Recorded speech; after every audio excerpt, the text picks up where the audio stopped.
টাকা ছেঁড়া ফাটা থাকায় সেগুলো হিসাবের বাহিরে রাখা হয়েছে। এলাকাবাসী বলেন, তাকে আমরা সৈয়দপুরবাসী সবাই চিনি। ঝড় বৃষ্টি শীত গরম যাই হোক না কেন, তার পরনে থাকতো মোটা কাপড় ও কাপড়ের ব্যাগ। প্রায় 30 কেজি ওজনের গাঁটটি নিয়ে তিনি এদিক সেদিক ঘুরে বেড়াতেন। আমরা তাকে খাবার দিতাম, অনেকেই টাকাও দিতাম। সেই টাকা তিনি তার গাঁটটি ও শরীরের বিভিন্ন জায়গায় জমা রাখতেন। হিউম্যানিটি সংগঠনের এক কর্মী বলেন, ওই দিন সকালে আমরা সৈয়দপুরে এবং এই শহরের 4 জন মানসিক ভারসাম্যহীন ব্যক্তিকে পরিষ্কার করে নতুন জামা কাপড় পরিয়ে দেই।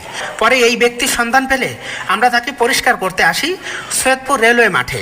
এসে দেখি ওনার গায়ে ময়লা তেলে যুক্ত পোশাক আর গায়ে 25 থেকে 30 কেজি ওজনের বিভিন্ন পোটলা বা গাঁটটি। আমরা তাকে গোসল করাতে গিয়ে দেখি ওনার শরীরের বিভিন্ন জায়গা থেকে টাকা আর টাকা বের হচ্ছে, যার মধ্যে 1000 টাকার নোট পাওয়া যায় 126টি আর 500 টাকার নোট 350টি। এছাড়াও আরও টাকা ছিল। পরে এত টাকা দেখে আমরা পুলিশের সহযোগিতা